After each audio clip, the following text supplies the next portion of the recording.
नमस्कार।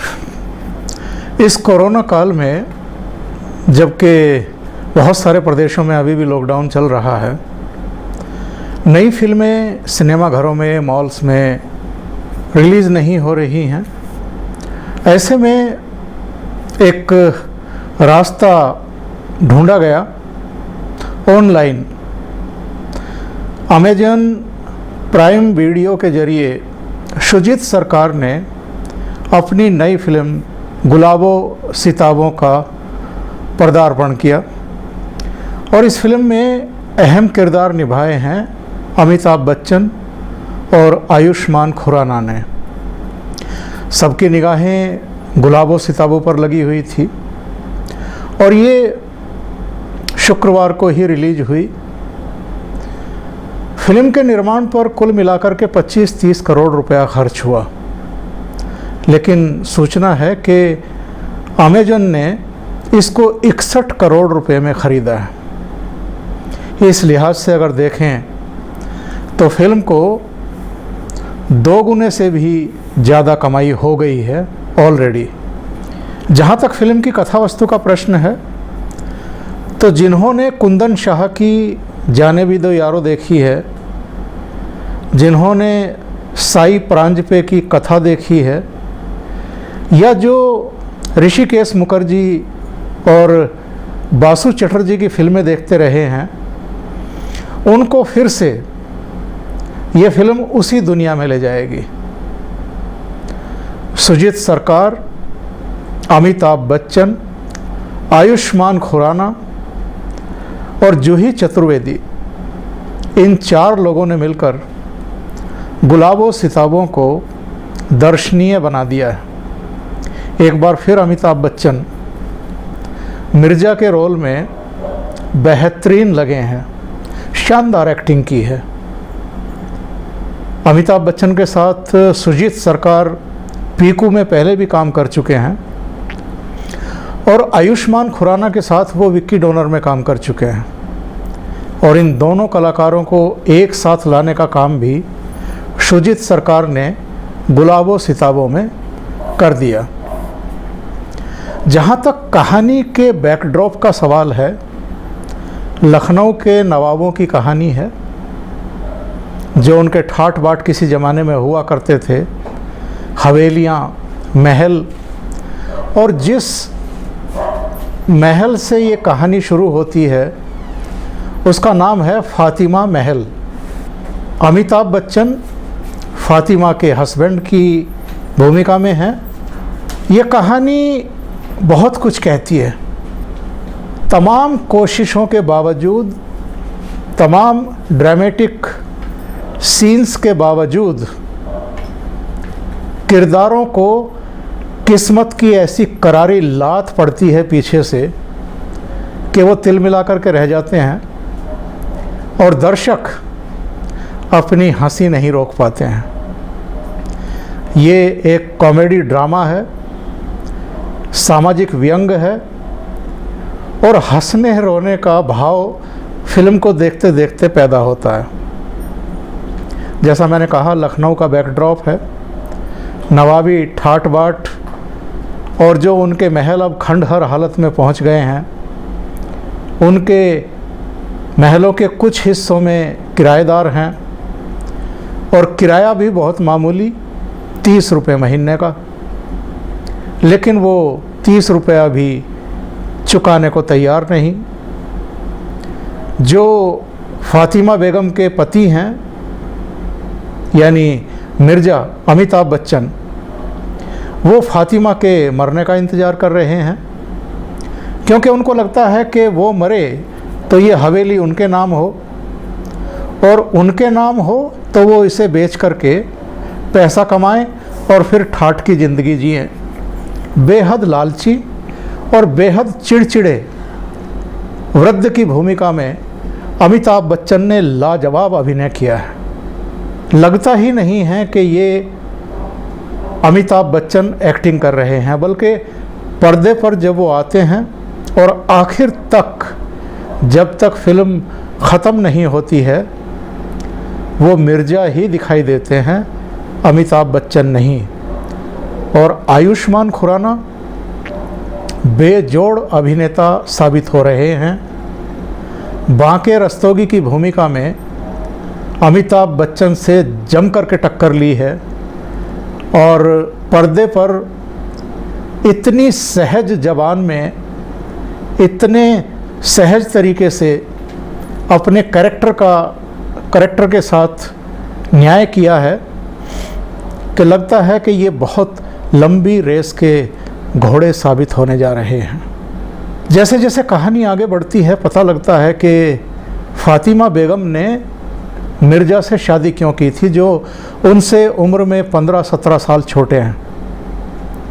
एक्चुअल में जिस महल में ये पूरी कहानी का ताना बाना बुना गया है वहीं फातिमा का जन्म होता है और इस हवेली से उनका इतना दिली लगाव होता है कि वो शादी करके जिसको वो पसंद करती हैं उसके साथ भी नहीं जाना चाहती, क्योंकि उनको ये हवेली भी छोड़नी पड़ती, ये शहर भी छोड़ना पड़ता। लिहाजा वो जिससे प्यार नहीं करती हैं उसके साथ इसलिए शादी कर लेती हैं कि वो इस हवेली में ही रह सकें। लेकिन वो ये भी जानती हैं कि मिर्ज़ा उससे प्यार नहीं करता है, उसकी दौलत से प्यार करता है। इस हवेली पर, उसकी जायदाद पर उसकी बुरी नज़र है।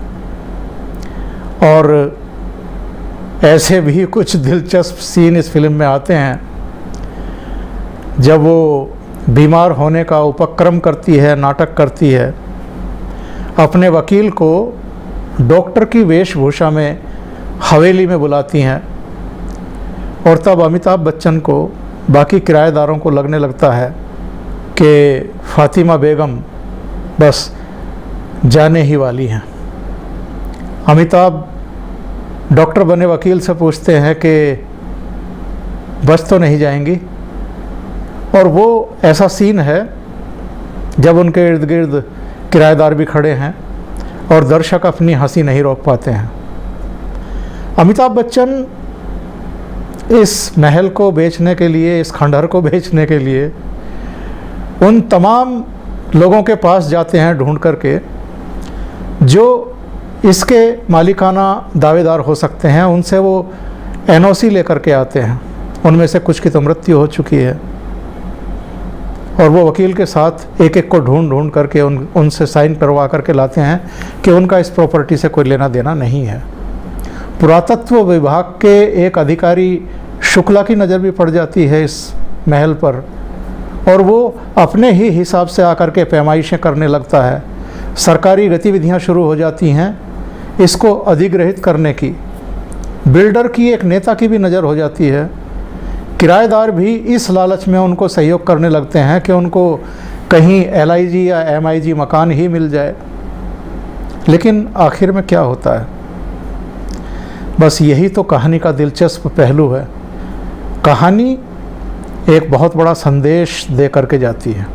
जिस फातिमा बेगम के लिए अमिताभ बच्चन बाज़ार जाकर कफन तक खरीद लाए, उन्हें कहाँ दफनाना है, कब्रिस्तान में जाकर के वो जगह भी देख आए, वो बेगम अचानक उनको चलती हुई दिखाई देती हैं बैसाखियों के सहारे और उसके बाद वो घर से बाहर जाती हैं, एक चिट्ठी छोड़ जाती हैं और चिट्ठी में अपने शौहर को यानी मिर्ज़ा को पूरी तरह बेनकाब कर देती हैं और ये कहती हैं कि वो अब पुराने आशिक के पास लौट रही हैं।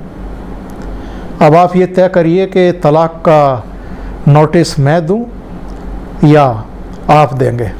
और अल्टीमेटली अमिताभ बच्चन को भी वो हवेली खाली करनी पड़ती है, किराएदारों को भी खाली करनी पड़ती है। और जैसा मैंने शुरू में कहा कि किस्मत इन सब को पीछे से ऐसी लात मारती है कि ये समझ ही नहीं पाते हैं कि हुआ क्या है। और फातिमा बेगम अपने पुराने आशिक के पास लौट जाती हैं और फिर इसी हवेली में एक शानदार पार्टी होती है उनके 95वें जन्म दिवस पर। और उस समय आयुष्मान खुराना और अमिताभ बच्चन दोनों वापस लौटते हैं। देखते हैं तो वहाँ तमाम वीआईपी, उनकी गाड़ियाँ गुब्बारों से सजे धजे, भले ही वो खंडहर हों लेकिन दरवाज़ों से लेकर अंदर हवेली तक पूरी सजावट और शानदार पार्टी। और आखिर में फातिमा बेगम उसी दरवाजे से लंबी गाड़ी में बैठी हुई बाहर निकलती हुई दिखाई देती हैं। अमिताभ बच्चन साइड में खड़े हुए हैं, आयुष्मान खुराना भी खड़ा हुआ है और वो फुर से बिना अमिताभ की तरफ देखे निकल जाती हैं। और लास्ट सीन में अमिताभ बच्चन उन्हीं सजे हुए बहुत सारे गुब्बारों में से एक गुब्बारा लेकर के जाते हुए दिखाई दे रहे हैं। और जो सीन शुरू में शुजित सरकार ने फिल्माया, 2 कठपुतलियों के नाम सिताबो गुलाबो रखे हैं, वही सीन फिर से दिखाई दे रहा है पर्दे पर। कुछ बच्चे हैं जो खड़े हैं, तालियां बजा रहे हैं। और सबसे प्रभावशाली सीन इस फिल्म का सबसे आखिर में रखा है शुजित सरकार ने एक मैसेज देने के लिए। फातिमा बेगम अमिताभ के लिए, मिर्ज़ा के लिए एक रॉयल कुर्सी छोड़ जाती हैं कि जो कुर्सी आपको सबसे ज़्यादा पसंद है ये मैं आपके लिए छोड़ रही हूँ, और 2 कमरों का एक फ्लैट है, आप वहाँ जा कर के रह सकते हैं। आखिर में अमिताभ और आयुष्मान खुराना एक दीवार पर बैठे हैं। आयुष्मान खुराना उससे पूछते हैं कुर्सी कितने में बेच दी। अमिताभ कहते हैं 250 रुपये में।